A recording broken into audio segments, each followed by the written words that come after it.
Place à l'actualité de l'emploi et ce matin, on va s'intéresser au télétravail. Alors c'est vrai qu'on en entend beaucoup parler en cette période de grève, mais le télétravail en France est peu répandu. 17% des Français télétravaillent alors que 60% le souhaiteraient. Pour en parler, Sophie Pignal a notamment rencontré la ministre du Travail, Muriel Pénicaud. Regardez.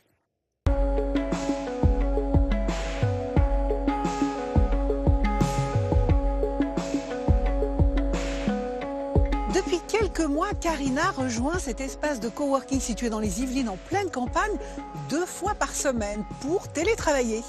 Et visiblement, ça a changé sa vie. C'est un choix, comme j'ai quand même un temps de transport assez important entre les Yvelines et Paris. Le lundi et le vendredi, je sais que je ne vais pas être en état de stress. C'est-à-dire qu'à partir du moment où j'arrive ici, je m'installe et je suis prête à travailler de façon calme et concentrée. Est-ce que je te dérange ? Qu'il s'effectue au domicile ou dans un espace de coworking, le télétravail ne s'improvise pas. Il nécessite du matériel, une connexion sécurisée et l'accord de l'employeur et du salarié.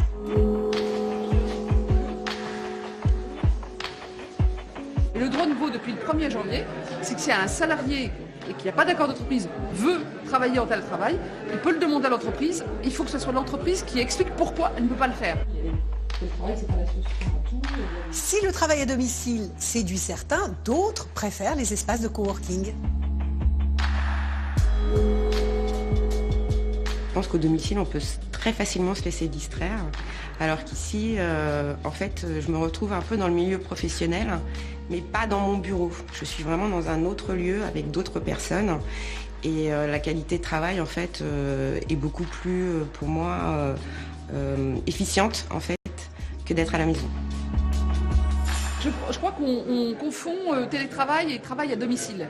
Le télétravail peut se faire à domicile, on peut aussi le faire dans un espace dit de coworking, c'est-à-dire que c'est un lieu où des personnes de différents horizons vont se retrouver et vont avoir un lieu de travail commun, mais aussi un lieu de convivialité, un lieu d'échange. C'est l'aspect ouverture d'esprit et ça s'orchestre avec au moins une personne qui doit être dédiée à l'espace pour l'incarner, pour l'animer et pour créer le lien entre les coworkers. Et puis évidemment, il faut que ça s'inscrive aussi dans l'agencement du lieu. S'il n'y a pas d'espace suffisamment vaste et agréable pour organiser cette convivialité, il ne se passe pas grand-chose.